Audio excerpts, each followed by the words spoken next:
നമ്മുടെ ഇന്ത്യയുടെ പാകിസ്ഥാനോട് ചേർന്ന് കിടക്കുന്ന അതിർത്തി പ്രദേശങ്ങളിൽ, പ്രത്യേകിച്ചും കാശ്മീരിൽ തീവ്രവാദ പ്രവർത്തനങ്ങളും ആക്രമണങ്ങളും നടത്തുന്നതിൽ മുഖ്യ പങ്ക് വഹിക്കുന്നത് പാകിസ്ഥാനിൽ നിന്നുള്ള ഭീകര സംഘടനകളും അവർക്ക് ഒത്താശ ചെയ്തു കൊടുക്കുന്ന പാകിസ്ഥാൻ സൈന്യവും തന്നെയാണെന്ന് നമുക്ക് എല്ലാവർക്കും അറിയാം. ഇവർ ഇന്ത്യയിൽ ഉണ്ടാക്കുന്ന പ്രശ്നങ്ങൾ നമുക്കെന്നും ഒരു തലവേദന തന്നെയാണ്.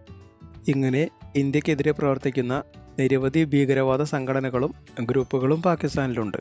ഈ അടുത്ത കാലത്തായി ഈ സംഘടനകളിൽ പ്രവർത്തിക്കുന്ന പല പ്രധാന ഭീകരന്മാരും അജ്ഞാതരുടെ വെടിയേറ്റ് മരിക്കുകയാണ്.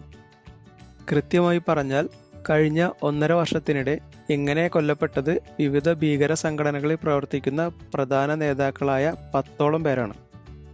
ഈ ലിസ്റ്റിലെ തന്നെ അവസാനമായി ഇങ്ങനെ കൊല്ലപ്പെട്ടതായി പുറത്തു വന്ന വാർത്ത ജെയ്ഷെ മുഹമ്മദ് സ്ഥാപകൻ മൗലാന മസൂദ് അസറിൻ്റെ ബന്ധുവും കൂട്ടുകാരനും സഹപാഠിയും പ്രധാന ഭീകര നേതാവുമായ ഖാരി ഐജാസ് ആബിദിൻ്റെ പേരാണ്. ഇക്കഴിഞ്ഞ മാർച്ച് 30-ന് പാകിസ്ഥാനിലെ പെഷവാറിലെ ഒരു പള്ളിക്ക് സമീപത്ത് വെച്ചായിരുന്നു ഇങ്ങനെ വെടിയേറ്റ് കൊല്ലപ്പെട്ടത്. പാകിസ്ഥാനിലുടനീളം മതപഠന കേന്ദ്രങ്ങളും അതിലൂടെ ഭീകരപ്രവർത്തനങ്ങളും നടത്തിയിരുന്ന ഒരു പ്രധാനപ്പെട്ട ഇന്ത്യ വിരുദ്ധ ഭീകരവാദിയായിരുന്നു ഇയാൾ.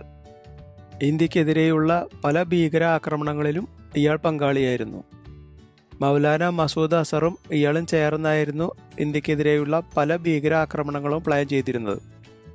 ജെയ്ഷെ മുഹമ്മദ് ഭീകര സംഘടനയിലേക്ക് കുട്ടികളെ റിക്രൂട്ട് ചെയ്തിരുന്നത് ഇദ്ദേഹത്തിൻ്റെ നേതൃത്വത്തിലായിരുന്നു.